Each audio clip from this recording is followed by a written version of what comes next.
I watched you, Arik, I watched Sunrun or Vivint at the time go to battle with the Utility Commission and Rocky Mountain Power. So tell us a little bit about kind of the battles with utility companies and the future of solar, their fear, their pushback, our leg to stand on. I guess talk to us a little bit about that. It was huge, man. It was one of the coolest things I've been a part of, the hardest things as well. Vivint did a fabulous job representing. We really helped push the Utah Solar Association was big. Everybody came together. It was fun, right? We were all competitors before, and it was fun to get together and go fight the same battle. So it was kind of a fun experience. Got to know the CEO of Vivint, David Bywater, really well. Great guy. They brought their whole legal team. We worked with the governor. It was fun stories. I mean, I'll tell one fun story where Cindy Crane was the CEO of Rocky Mountain Power, and we got into probably 12 people in the room with the governor at the very beginning. And she was really like, look, solar's going crazy. We've got to stop this right now. Like, there's not time. And, just like you said, Sam, like all of a sudden it was here and they said you had like 30 days before they're closing it off. And he's like, look, that's not going to happen. I'll never forget what he said to her. He said, Cindy, I don't care how fast it's growing.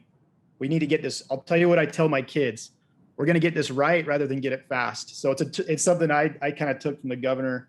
It was really fun to see that happen. And that's when I felt a lot better. I'm like, okay, we got a chance. The governor's on board with this. So we actually got one of our clients, Deloy Hansen, who's a local, billionaire, owns a ton of real estate, big user of power, actually is friends with Cindy Crane, who's the former CEO of Rocky Mountain Power. And he knows both. And so he called the governor and said, you need to get involved with this and check this out. So that's actually how we got him involved. And it was really good to see that process happen. And it was a 9-month battle, conference calls all the time and a bunch of meetings, but it ended up good. This actually, I got a picture actually of the settlement, the day we did the settlement, and governor's down there in the corner. You can see David Bywater and some of the other people that were there. And so really fun to be a part of it, but it was huge. I think it was big for our industry because like you said, Nevada had just got shut down and Rocky Mountain Power was actually part of Pacific Corp, which is the same company as Nevada, and so I think if we wouldn't have won that, and I don't know, we had a settlement, it wasn't a complete, like we got everything we wanted.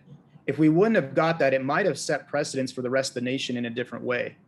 And so it was really cool to be a part of that and see the process. I learned a ton. I mean, behind the meter and export rates and all the nerdy stuff that I never thought I'd be doing. I just was selling solar panels door to door, 12 years ago. So learned a ton and got to be around some really smart people again. And super glad that we got the resolution we did to help set precedents, not only for Utah, but for the rest of the nation. So yeah, no, that's exciting. Like I was relieved, obviously, when that all happened. I was like, yeah, I still have a job. But then I still ended up like, I was already so down this rabbit hole that I was like, I like this more and I have a bigger mission. So my mission was very similar, like what you just experienced with the Utah Solar Commission, where you had all these competitors all of a sudden come together and fight a bigger cause. And I think a lot of times, I mean, that's really what we're doing is when people come to Door it's like, guys, like the threats are like what happened in Florida. I don't know if you followed the roofing in Florida. It's like, okay, they just said, you can't sell door-to-door roofs in Florida ever. And all the Florida, I had a client in $250 million in roofing a year, shut down for the last 30 days. They can't sell. So the last 30 days, imagine doing $250 million a year, and for the last 30 days, they couldn't knock doors. And, who's going to go fight the company, right? Who's going to go come together like what you did with David Bywater and all these other big key solar companies in Utah?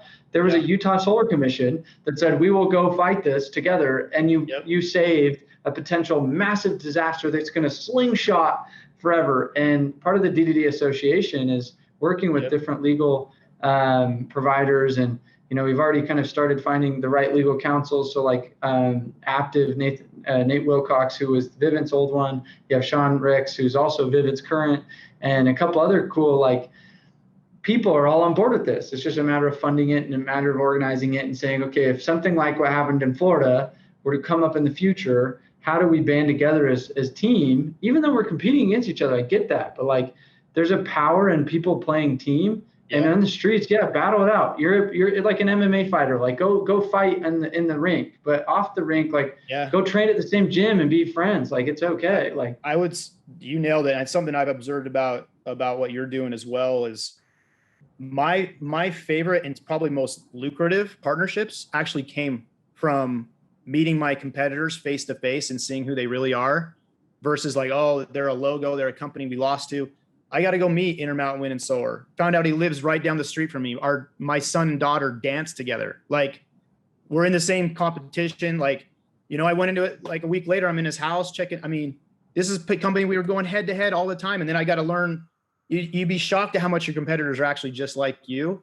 And David Bywater, man, to have him come and like vent to me about stuff like CEO stuff where he thinks I'm at his level. I'm like, dude, you're like, what are you talking about? Like, I have no idea what it's like, what you're doing, but just to learn from those guys and realize, man, it's lonely what we do sometimes. And you're looking for help from different groups and like your competitors know what you're going through. And so I end up building some great friendships and even lucrative partnerships later where like, oh my gosh, we need help on this commercial job. Yeah.